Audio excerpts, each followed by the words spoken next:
Hello. In this video, I'm going to be trying to answer whether or not you should pick AS Economics. To start off, I'd like to make it clear that economics is not considered a facilitating subject, but that absolutely doesn't matter. In fact, I might make another video on why facilitating subjects have nothing to do with anything useful. But why would anyone pick economics anyway? So economics is, in my opinion, a subject which improves your understanding of the world like no other subject can. That being said though, it is notoriously boring. It is nicknamed the dismal science, and I think that the fact that the LSE, the London School of Economics, is one of the best places to party shows that that economists kind of need to have fun because the subject matter is a bit dismal. However, it is really quite interesting if you find parts of the spec to enjoy and other parts of the spec which you need to learn to pass the course. One of the first things you need to look at when trying to decide whether or not you should pick economics is, are you interested in current affairs? So, do you watch the news and get excited to hear about the next budget? Back like a few months ago, were you excited to learn more about the economic implications of Brexit? These are all things which you need to be actively, I think, interested in learning about. Because if you're not, you need to consider that economics is a particularly practical course in the sense that current affairs are its entirety. It's all about learning what's going on now, why is that happening, and what's going to come about as a result of it. And I've written here interest in politics, and that might seem a bit weird because obviously you're looking at doing economics instead of politics. However, politics is so much about economics. If you're interested in economics, you should get some sort of enjoyment out of watching PMQs and that kind of stuff. So it's worth considering that you might not be interested in economics now, but if you've been interested in politics in the past, economics might be a good course for you. Also, do you have the skills which an economist needs? I've split this up into two sections. So first off, do you have the math skills?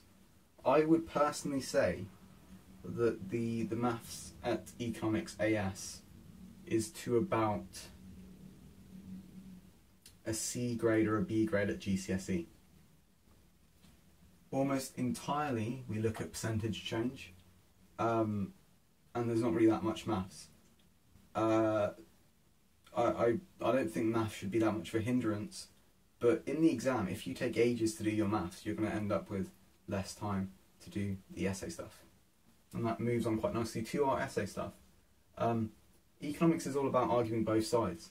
So not only do you need to understand the argument for your point of view, but you need to be able to understand what the limitations of that are.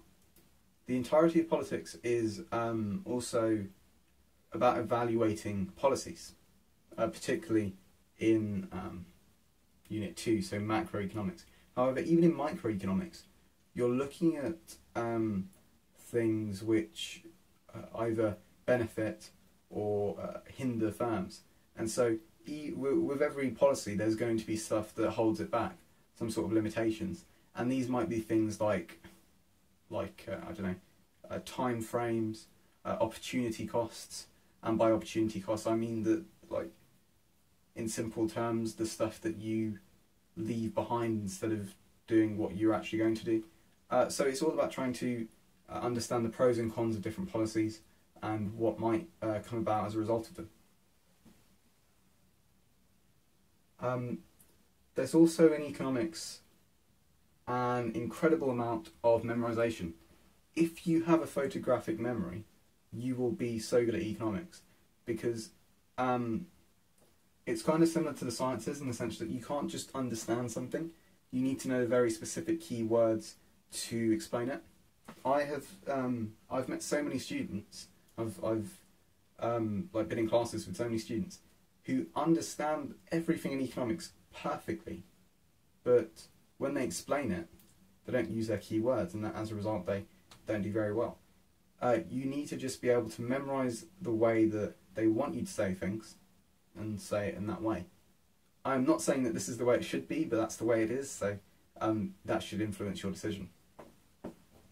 And as I've said here, if you can memorise the wording of the textbooks and the wording of the spec, you'll do really well.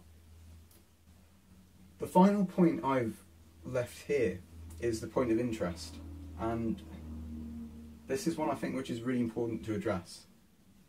Prior to taking up economics at A level, I had read books on economics and I really enjoyed it, but I did not enjoy the A level syllabus, and this is because, almost entirely because of what I've talked about here.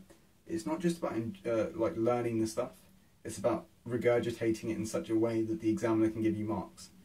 And I'd like to kind of express this thought, and that's that if you love economics and you love stuff which isn't on your specification, it will be really boring to do economics, because you'll always want to be moving on to the stuff that you enjoy, but you're never going to get there because it's just not on the spec. And in your exams, if you write about the stuff which really, really gets you going and makes you passionate, you're just not going to get marks. So I think it's worth considering, even if you really love economics and have heard about it before, maybe the course just isn't for you. One book which is really worth reading, which I read and I thought it was really, really good, was Naked Economics. And another set of books called Free Economics are also said to be quite useful, though I haven't actually read them. Economics is a good course. It's generally well respected. It's not on the same level as like history and lit, but it, I think if you're applying to like Oxbridge, the good London unis, and like the Russell Group, it's respected right across the board. So I hope that this has been useful in helping you make your decision whether or not you pick economics. And I just really want to reiterate, sometimes you can really love economics and just not do economics at AS, and you might thank yourself for it later. And I hope to see you again next time.